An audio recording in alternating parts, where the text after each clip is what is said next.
Дубайда биз 2006-жылы келгенбиз. Ошондон бери где-то 18 жылга жакындап калды. Бул азыр Американ президенттери айдаган Cadillac Escalade. Шаржада канча ушундай аукцион бар? Шаржанын өзүндө эле бир 5-6 бар. Кымбат жиберген машинабыз биздики бир ошо $68.000.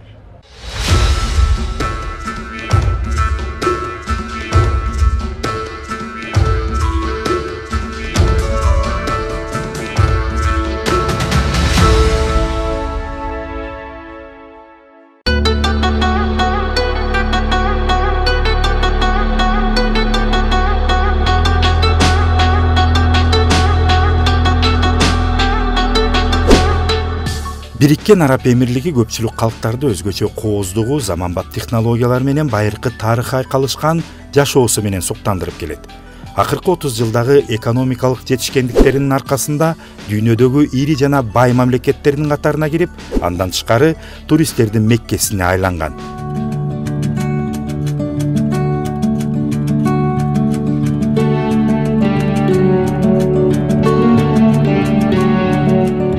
Бул жакта дүйнөнүн ар элдерин кездештирүүгө болот. Кайбири эс алууга келсе, көпчүлүгү иштөө үчүн бел байлагандар.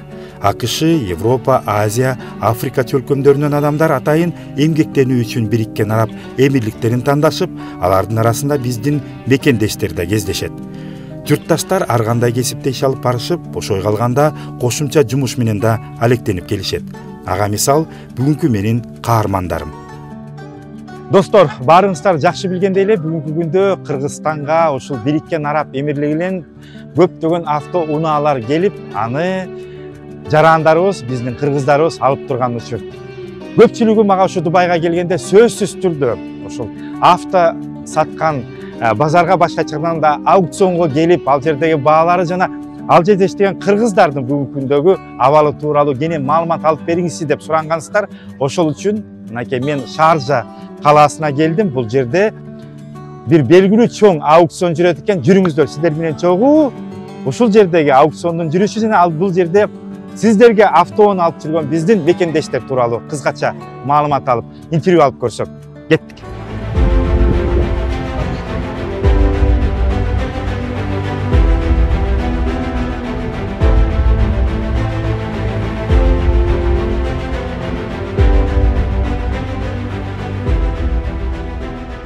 Рустам Маматов Ош облусуна караштуу Алай районунда туулуп өскөн. Учурда ал атага алыска тараган Бириккен Араб Эмирлигиндеги эң чоң дүкөн болгон Дубай Молдо дүйнөдөгү белгилүү Hermes компаниясында администратор менеджер болуп көп жылдардан бери иштеп келет. Мекендешибиздин бийик деңгээлге жетиши албетте анын талыбас эмгекчилдигинен, билимдүүлүгүнөн жана кесипкөйлүгүнөн кабар берет. Андан тышкары бош убактыларында Дубайдагы башка кыргызстандыктардын башын бириктирип, автоунааларды сатуу багытында да ишкерлик менен алектенет. Урматтуу телекөрүүчүлөр, Шаржа шаарындабыз. Жогоруда айтып өткөндөй эле биз авто аукциондобуз. Өзүңүздөр билгендей эле кыргызстандыктардын көбү ушул Бириккен Араб Эмирлигинде эмгектенген. Биздин жарандар өзлөрүнүн иши менен биргеликте эле ушул ишкерликти, башкача айтканда автоунааны Кыргызстанга жөнөтүү менен алектенип келишет. Алардын бири менин жанымда турган Рустам мырза. Саламатсызбы, Рустам мырза? Убактыңызды бөлүп, атайын ушу мага жана биздин телекөрүүчүлөргө кыскача автоунааны алуу боюнча маалымат берүүгө уруксат бериңизге ыраазычылык билдирем. Ишиңиз, ден соолугуңуз жакшыбы? Жакшы, шүгүр баары. Дубайда канча жылдан бери жашайсыз? Дубайда биз 2006-жылы келгенбиз. Ошондон бери где-то 18 жылга жакындап калды. 18 жылдан бери бул жакта иштеп, эмгектенип, бош убактыбызда келип, бул жактан аукциондон машина алып, туугандарга, досторго жардам беребиз ошо. Кичине автоунаа менен канча ошо мезгилден бери азыр алектенип келесиз? Автоунаа менен 12 жылга жакындап калды. Анда сиз биринчи баштагандардан экенсиз да? Биз баштаганда эч ким жок болчу бул жерде. Бул аукциондор деле кичинекей болчу. Ошол убактарда адашпасам бир жалгыз эле кыргыз мен болсом керек эле ошол убакта. Урматтуу телекөрүүчүлөр, демек Рустам мырза Кыргызстанга автоунааларды алып баргандардын сап башында десек болот экен. Бүгүнкү күндө өзүңүз айтып атасыз, кыргыздар өтө көп болду деп. Ошо авто сатуу менен алектенгендер. Анын себеби эмнеде? Бир себептердин бирөөсү базы, анан азыркы биздеги абал, мисалы үчүн көп машиналар ошо Россияга ошол аркылуу Кыргызстан аркылуу Россияга кетип атат. Россияга кеткендер бар көп. Анан көбүнчө ошо Россияда жүргөн биздин кыргыз жарандар дагы көп заказ кылып атат мисалы. Анан общий эле Кыргызстанда азыр жалпысынан элдердин машиналары эскирип жаңырата башташты. Анан биздин абал дагы Кудайга шүгүр, Кыргызстандагы абал дагы азыр экономический абалда жакшы болуп Оңолуп келатат. Оңолуп келген үчүн ошо көп адамдарга ошо бир 10-15 миң доллардын тегерегиндеги машиналарды алыш кыйла жеңил болуп калды деп эсептейм. Анан бизге дагы бул жактагы аукциондордогу аябай өнүгүп, аябай жакшы шанс болуп атат десем болот да. Кызматка эмнелер кирет? Кызматка эми бул жерден аукцион десек, мисалы үчүн бул аукциондон биз машинаны сиздердин атыңыздан келебиз. Катышасыздар. Катышып, сиздин атыңыздан кааласаңыздар ошо сиздерге онлайн чалып көрсөтүп, өзүңүздөр деле ойносоңуздар болот, көрсөтүп берип турабыз. Ойнойбуз, утабыз, сиз айткан баага жеткизбешке аракет кылабыз. Уткандан кийин буюрса ошо алып чыгып, сиздерден акча келгенден кийин алып чыгып, машинаны алып барып гараждарга машинаны полностью ремонт кылдырып, жасатып, жакшы.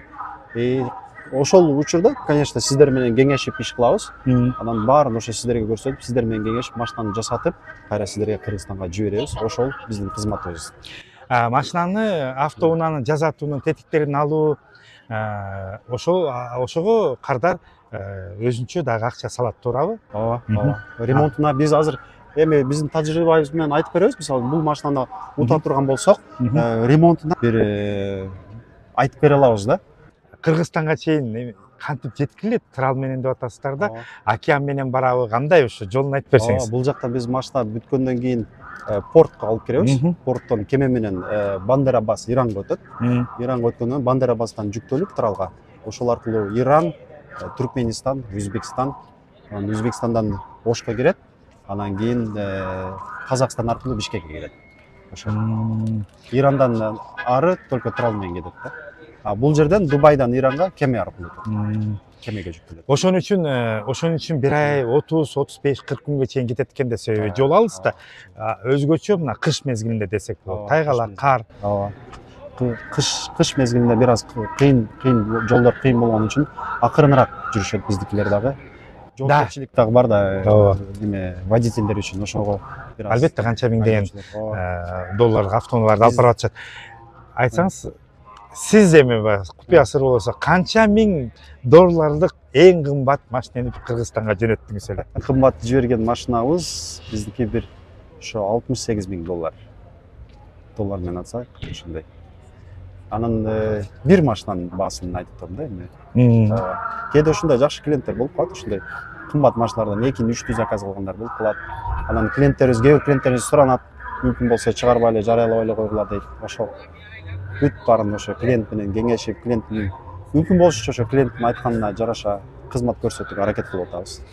68 миң доллардыктан 2-3 машина алган кыргызстандыктар демек бар экен да. Бар, толтура. Кудайга шүгүр азыр көбөйүп да калды. Толтура. Алардын кызматтары кымбатыраак болсо керек, себеби машина канчалык кымбат алсаңыз, ошончолук кызмат да кымбат болот да. Биз кызматыбызды айтабыз, кээ клиенттер ошо кызматыбыздан кээде ашыгып деле берип кое берет да. Биз ыраазыбыз, мого чай ичип коесуңар деп, өздөрү деле берип коюшат ошо. Ошон менен бир катар деле биз көп байкап атабыз, социалдык тармактарда да бул жөнүндө айтылып атат. Ошо сиздерге окшоп иштеген кыргызстандык Дубайда жашаган жарандардын арасында кандайдыр бир сөзүнө иши дал келбеген, алар айткан автоунаалар барбаган учурлар кездешип атат да. Анын себеби эмнеде? Эми бул жерде мисалы иштегендер аябай көбөйдү. Кыргызстандан келип, социалдык тармактарда аябай көбөйүп кетти. Негизи эле автоунааны сатыш үчүн кандай адам сата алат? Мен сата аламбы деген сөз да. Кандай адам сатыш керек? Мен оюмча автоунааны сатыш үчүн бир аз автоунаа жөнүндө сизде информация, түшүнүк болуш керек. Бир аз тажрыйбаңыз болуш керек. Мисалы үчүн сиздин тажрыйбаңыз жок болсо, клиенттер дагы ишеним көп көрсөтө бербейт экен. Ал башында биздин башыбыздан дагы өткөн, мен дагы башында баштаганда акырында бирден машина, акырын эң арзан машиналарды мен иштеп көрүп, 1-2 жолу машиналарды алып сатканда анан уже көрүнүп, анан сүйлөгөнүңүздө дагы так жооп берип турсаңыз клиенттерге, ошол клиенттерге неме болот экен да, клиенттердин ишениш үчүн ошондой өзгөчөлүктөр, ошондой неме болуш керек экен тажрыйба сиздечи. Анан уже барган сайын уже жеңилдей баштайт, уже сүйлөп Көнүп саткандан кийин көнүп каласың. Дубай жана Шарджа шаарында мындай авто сатуучу аукциондор арбын. Аларда Америка Кошмо Штаттарынан алып келинген унаалар сатыкка коюлат. Бул жакта кыргыздар менен бир катарда дүйнөнүн ар өлкөлөрүнөн адамдар аукционго катышышып, капчыгына туура келгендер утушуп, кардарларына жөнөтүшөт. Аукцион өтө талаш тартыш менен жүрүп, коюлган баштапкы баадан көп учурларда бир канча кымбат сатылып кеткен учурлар да кездешет.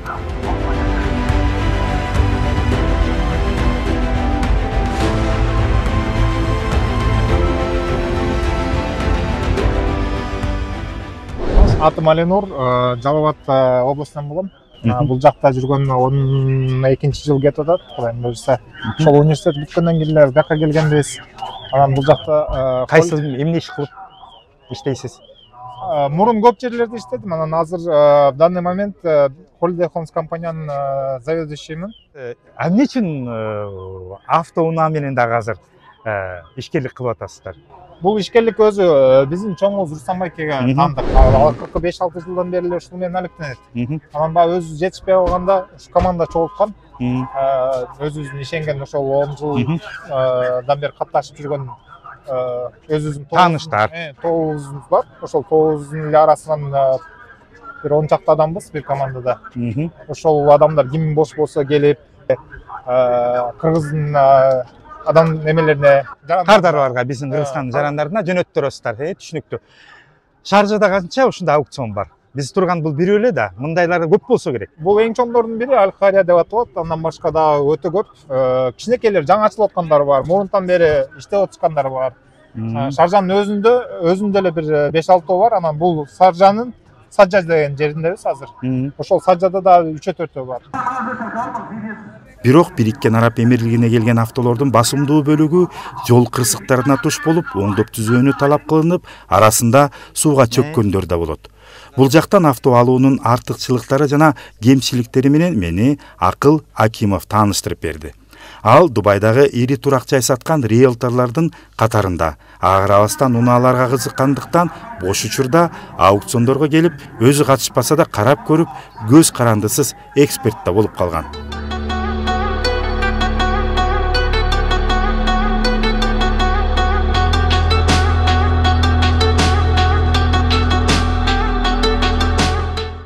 Акышынан келген автолордун түрлөрү өтө көп. Чындыгында андан баш айланат. Арасында баасы бир нече миң доллардан башталып, 60-70 миңди чапчыгандар да кездешет.